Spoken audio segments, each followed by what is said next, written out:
Pues no sé si ahora hay un turno de preguntas, ¿no? Sí. Si alguien... No puedo estar más en desacuerdo contigo.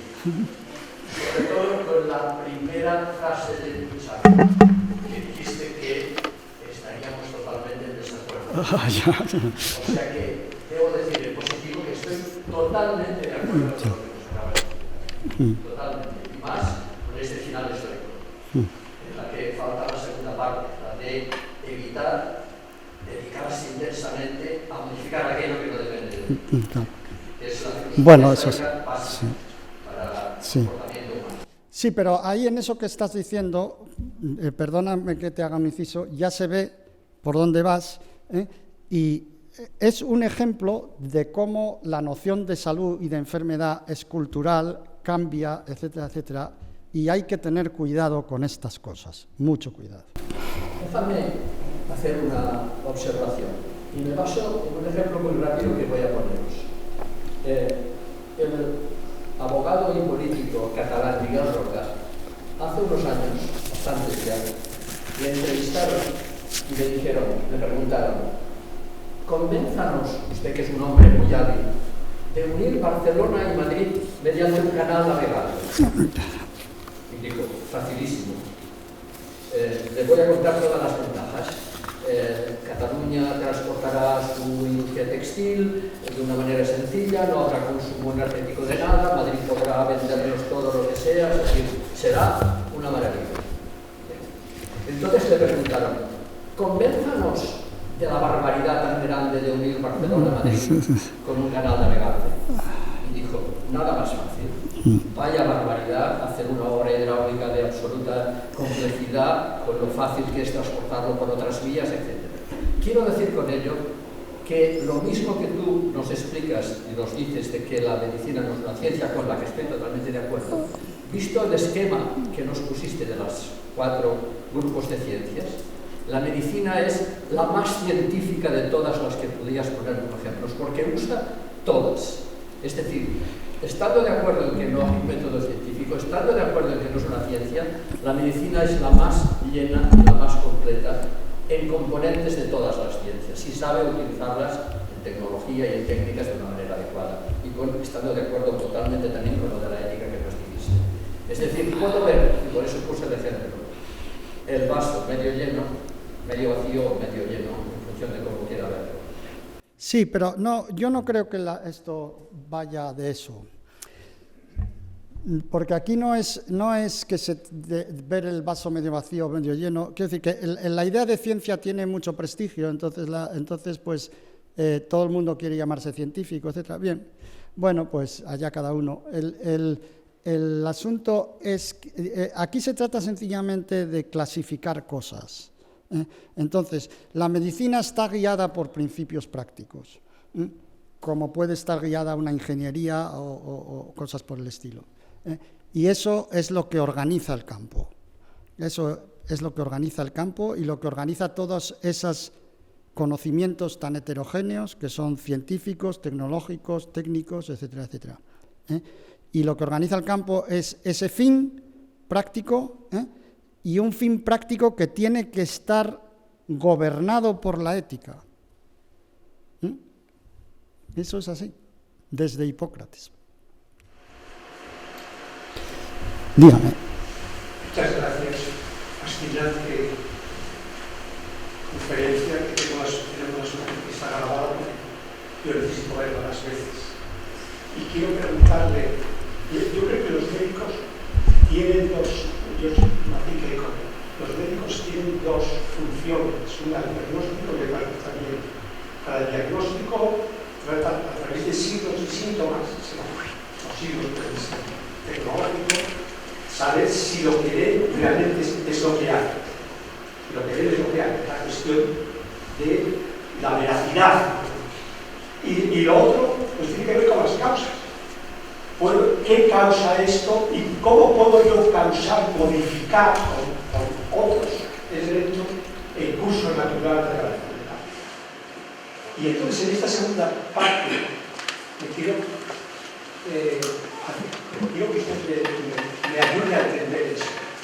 En el 19 de 1973 fue cuando Koch descubrió el vacío. Fue una cosa formidable, lo enseñó a todos sus colegas con microscopio, y con su suegro, Henry, definió la causalidad de las ciencias médicas, en el sentido de que necesario y suficiente. Necesario y suficiente. Esto dominó la medicina hasta 1960, cuando Doyle y Hill se enfrentaron con un dilema que es el que tenemos todos nosotros, que es que no hay causas necesarias, casi no existen las causas necesarias y suficientes, que hay la multicausalidad y que estamos en un paradigma probabilístico. Entonces, Bradford Hill definió los criterios de causa. Estamos entonces en ese mundo probabilístico, pero que lo que le interesa al médico es la predicción. O sea, queremos saber lo que puede ocurrir si hacemos esto y lo que puede ocurrir si no lo hacemos. En esta parte, esta manera de ver encajaría en lo empírico. Sí, sí, claro. Sí, porque es que el conocimiento científico es tan excelso como raro. No hay tanto conocimiento científico. Es decir, cosas que realmente conozcamos los mecanismos, pues no son tantas. Y son tanto más en el mundo físico más que en el biológico. El mundo biológico es un mundo muy complicado, nos desborda por todas partes. Nos desborda por todas partes. Entonces, la categoricidad biológica tiene una cientificidad muy problemática. Entonces, el médico tiene que sanar. No puede parar, no puede esperar a tener el conocimiento científico, ¿no? Tiene que sanar ya, hoy. Entonces, si hay una correlación suficiente, pues se tira para adelante, sencillamente, porque no vamos a dejar a la gente morir. Entonces, quiero decir que, y entonces lo usamos todo porque es una lucha sin cuartel, no hay prisioneros, lo único que hay es muertos. Entonces, si algo funciona o hay alguna probabilidad de que funcione, pues se utilizan los recursos hasta donde se puede, con la prudencia que se puede. Pero esa es la cuestión, que hay que saber, precisamente porque es que hay mucha iatrogenia. Entonces, eso hay que tenerlo, meterlo en la ecuación también. Eso hay que meterlo en la ecuación. Y eso no es fácil, porque pero ese conocimiento así probabilístico, empírico, estadístico, pues es empírico. ¿Por qué? Porque no tenemos los mecanismos muchas veces, no sabemos exactamente qué es lo que está pasando. O están pasando cosas tan complicadas que nunca las vamos a llegar a controlar, o por lo menos nunca hasta que tú y yo nos moramos, que ya somos mayores. Entonces, quiero decir que para el caso, porque si al final, si es un quiliasmo de 1000 años, ¿qué más nos da? No te das cuenta. Entonces, lo que tenemos es que seguir practicando la medicina ahora. Entonces, mucho de la medicina es así, es empírica, pero eso no la devalúa, la hace más difícil de tratar, sencillamente, y más difícil de valorar. Y en ese sentido se acerca más a una técnica que a una tecnología. Porque aunque le metamos matemáticas, es como los psicólogos cuando meten matemáticas a la psicología. Meten matemáticas, pero aquello sigue siendo igual de simple con matemáticas que sin matemáticas. Porque las matemáticas no convierten la basura en una ciencia, no hacen magia, no. Las matemáticas no convierten el caos en una ciencia o las dificultades en una ciencia. Las matemáticas no son el bálsamo de Fierabras, que lo hace todo científico, no. Sencillamente le pone números. Eso es todo. Sí. Un comentario también porque, yo soy Daniel Torres, soy físico que trabaja en un hospital y un comentario sería sobre la ética y la ciencia, ¿no? Yo creo que la medicina tiene un límite, que es que por ética no puede hacerse más científica, porque eso consistiría, necesitaría experimentar con seres humanos para, ¿no? Y eso no satisfaría los contenidos éticos, ¿no? de la medicina, ¿no? Y otro comentario sería sobre las cuestiones que dijiste de que el objetivo de la medicina es curar. Y pusiste como un caso límite el de prevenir, ¿no? Y eso yo creo que hay que matizarlo porque igual yo voy a intentar, digamos, defender lo contrario, que sería que casi toda la medicina va más en el sentido de prevenir que de curar, en el sentido de que hay enfermedades, muchas enfermedades, que el concepto propiamente de curar no existe. Lo más que se puede hacer es retrasar la progresión de una enfermedad, ¿no? Y no solamente hablo por ejemplo, de la especialidad de reumatología, sino de muchas otras, ¿no? Pues en radioterapia, en oncología, un cáncer, pues ontológicamente quizás no lo eliminas nunca del todo, pero digamos que lo que busca la medicina es que tú seas capaz de convivir con esa enfermedad el mayor tiempo posible, ¿no? Y que entonces quizás ese concepto de curar es quizás el concepto límite, porque curar es digamos un concepto muy específico, ¿no? Una cosa muy ideal, es tan ideal que quizás el concepto de salud completa no existe, ¿no? Y luego también sobre el objetivo de la medicina en cuanto a su sujeto, ¿no? No solamente la medicina creo que se dedica, el sujeto es el individuo, sino también la sociedad como tal, ¿no? La medicina comunitaria, digamos que el ente al que le dedica sus esfuerzos no es el individuo, ¿no? Y por lo tanto a la enfermedad de ese individuo, sino a la salud comunitaria, a la salud global, y entonces ahí entran en juego otros conceptos, ¿no? Bueno, simplemente comentarios, me ha gustado mucho la charla y me venían surgiendo estas ideas según lo comentabas.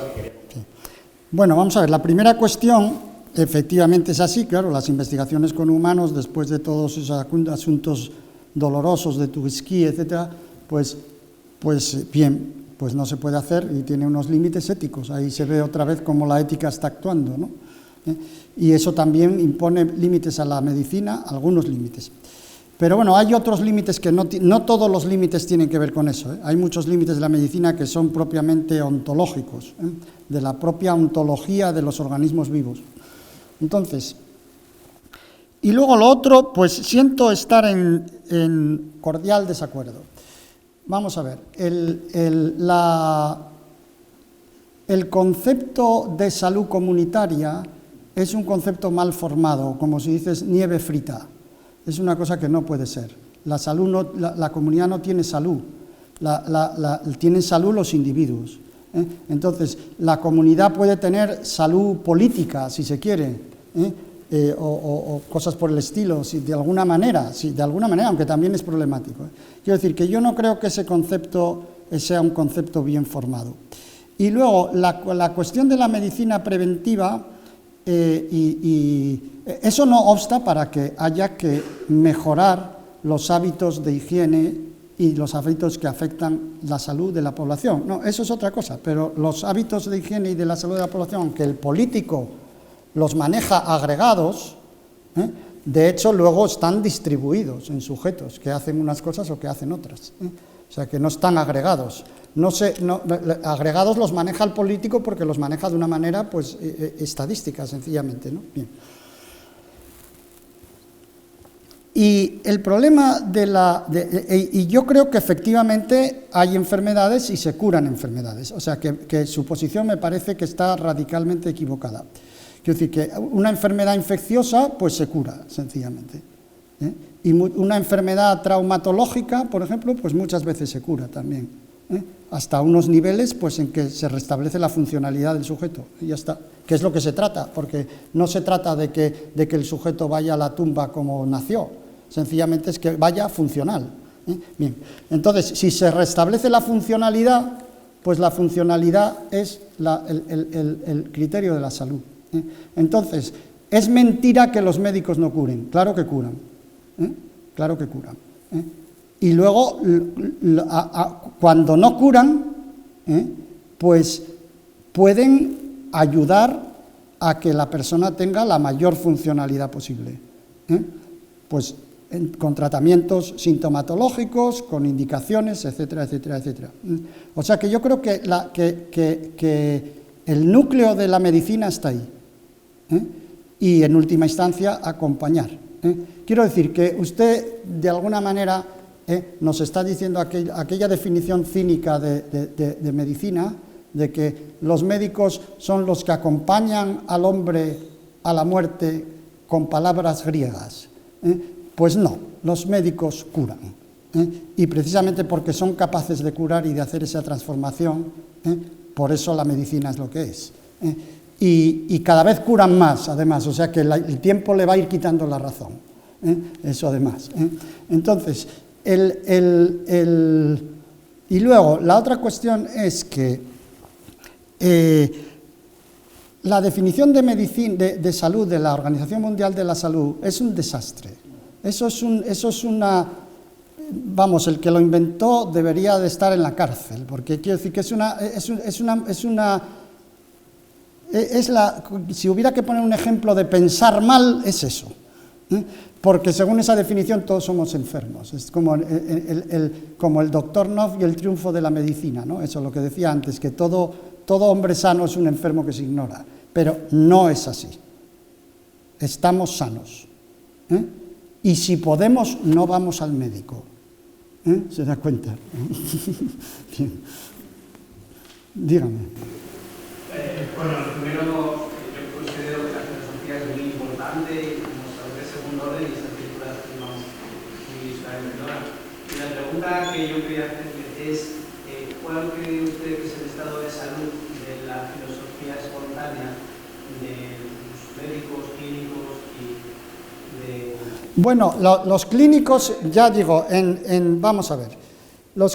¿Qué es lo que pasa? Los clínicos, en cuanto a las cuestiones de filosofía, de la ciencia, de la técnica y de la tecnología, etcétera, etcétera, funcionan con esa idea de método científico y más o menos les vale. Es lo que utilizan lo que les enseñan en las facultades, lo que todo el mundo dice, porque entonces, si uno dice que es científico, pues ya está aprobado estadísticamente o lo que fuera, y entonces ya es científico y entonces ya se acabó. Bien. Entonces, para sus efectos, esto les vale. Para sus efectos ellos siguen las guías y los protocolos y no se preocupan mucho de quién hace las guías y quién hace los protocolos y por qué cambian cuando cambian, que ese es el secreto.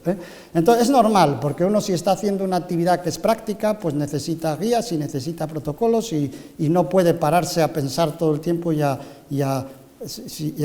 reconsiderar todo eso, ¿no? Luego, en cuanto a la bioética, ¿qué es lo que pasa? Bueno, pues lo que pasa es que estamos en un Estado democrático, en estados democráticos de partidos, y entonces cada uno piensa lo que le da la gana. Entonces, como cada uno piensa lo que le da la gana, uno es católico, otro es del Opus, otro es de Podemos, y no sé qué, que cada uno tiene, y entonces ahí es imposible poner orden. Es imposible que haya una ética que comparta toda la profesión clínica. Y entonces las éticas que hay, que son esas que citaba antes, pues son como una lista de lavandería. Son como una lista de lavandería. Son éticas que están muy mal construidas desde el punto de vista técnico-filosófico, y son un poco peligrosas, porque de ese tipo de éticas puede salir cualquier cosa. Y entonces lo que sale, pues a lo mejor sale, pues eso, operaciones masivas de cambio de sexo. Pues eso, y sale de la misma ética. Toma ya. Entonces, pues, ¿qué quiere que le diga? De esas éticas, eso es como la chistera de un prestidigitador, sale cualquier cosa. Bueno,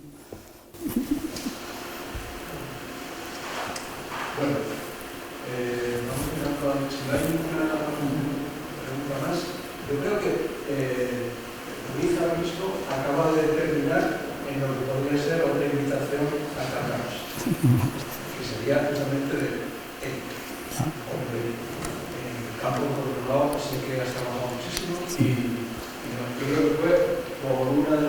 que lo conocen. Esto que acabas de decir ahora me parece muy trascendente porque aquí se usa mucho la ética como única. Hay un comité de ética. Pero claro, no le pidas cuáles son sus principios, porque no los declaran.